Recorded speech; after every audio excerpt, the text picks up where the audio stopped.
नमस्कार दोस्तों, मैं Sanjeevani Gautam, first blind reiki grand master, relationship coach, parenting coach, crystal healer and NLP practitioner. आप सभी का हार्दिक अभिनंदन करती हूँ आज के वीडियो में। दोस्तों, आज हम बात करेंगे एक चमत्कारिक शब्द पर।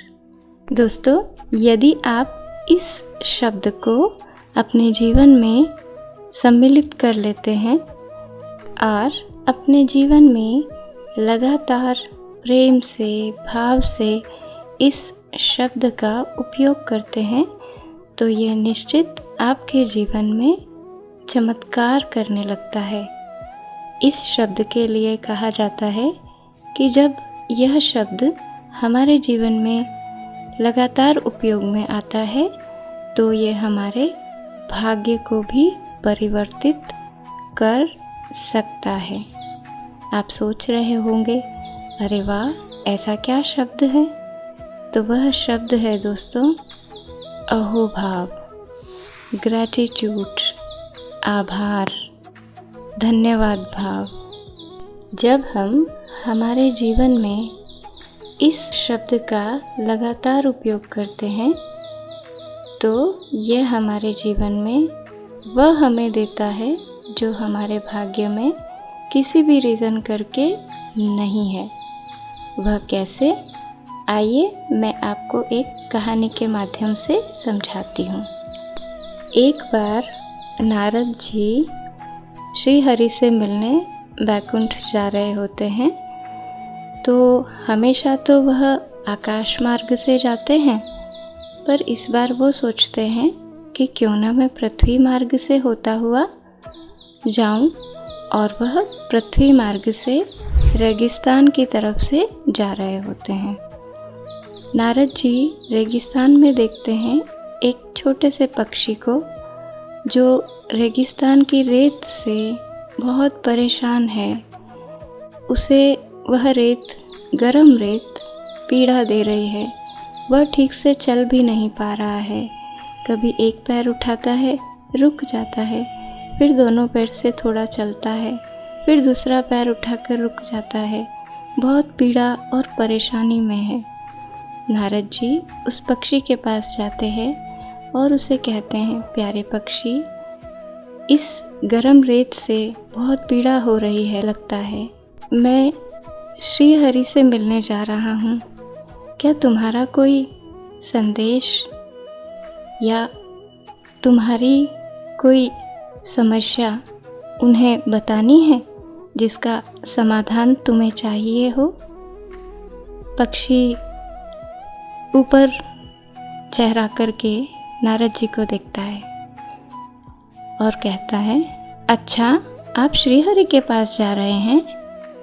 अच्छा, तो एक बात बोल दीजिएगा कि मैं सुबह और शाम तो आराम से निकाल लेता हूँ, लेकिन दिन में गर्मी की वजह से मुझे बड़ी परेशानी होती है।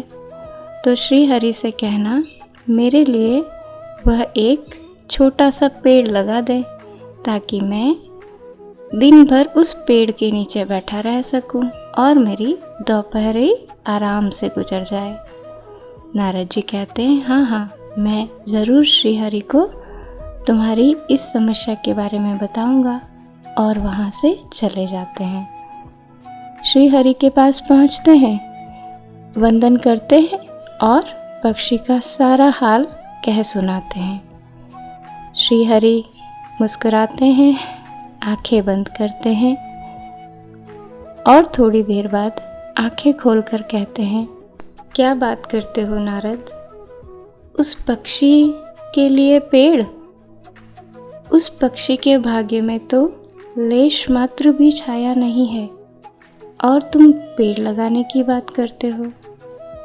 नारद जी सोच में पड़ जाते हैं और कहते हैं, भगवान, मैं उसी मार्ग से जाऊंगा।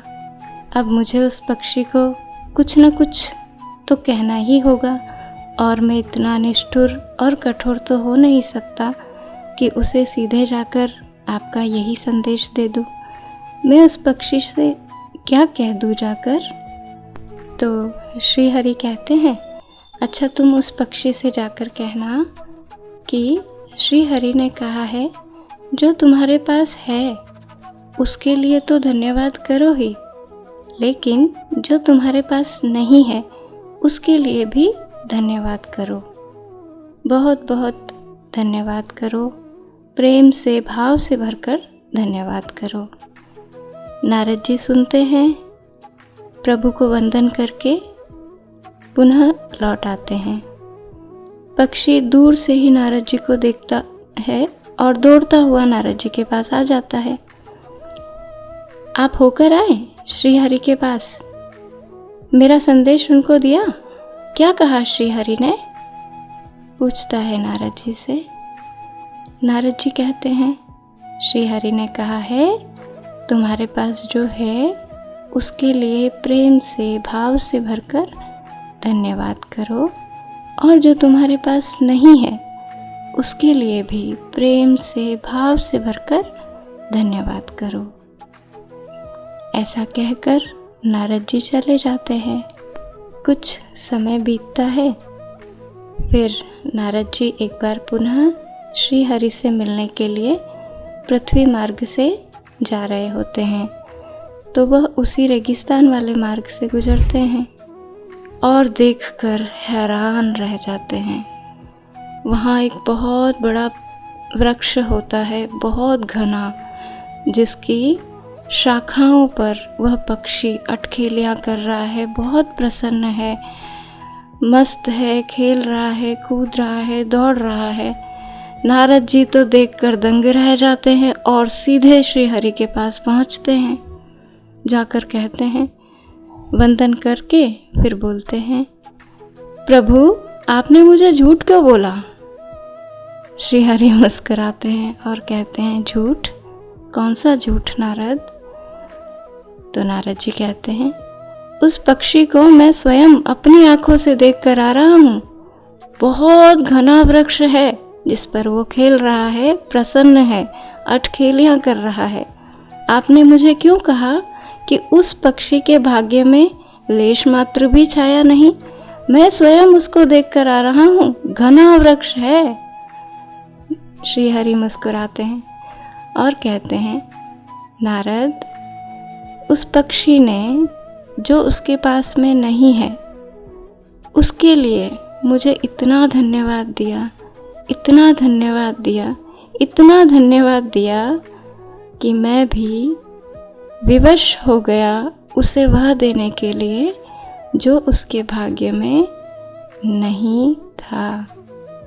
तो दोस्तों, श्री हरि भी, हमारा ईश्वर, हमारा प्रभु भी विवश हो जाता है हमें वह देने के लिए जो हमारे भाग्य में नहीं है, जब हम उसे अहोभाव से भरकर, ग्रैटिट्यूड, प्रेम से भरकर, भाव से परिपूरित होकर धन्यवाद देते हैं, दिल से धन्यवाद देते हैं। तो है ना यह चमत्कारिक शब्द?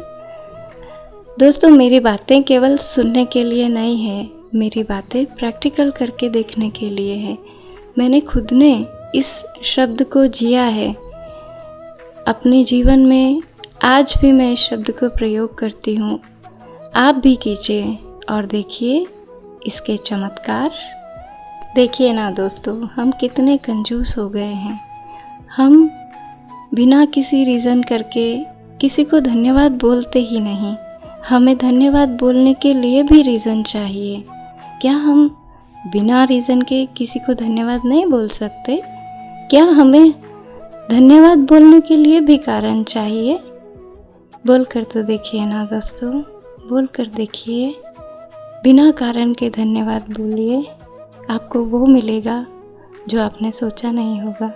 आपको वो मिलेगा जो आपके भाग्य में नहीं होगा। आपको वो मिलेगा जो आपने चाहा नहीं होगा।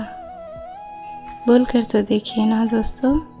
मैं आशा करती हूँ कि आप ज़रूर इस चमत्कारिक शब्द को अपने जीवन में सम्मिलित करेंगे। आज के लिए बस इतना ही।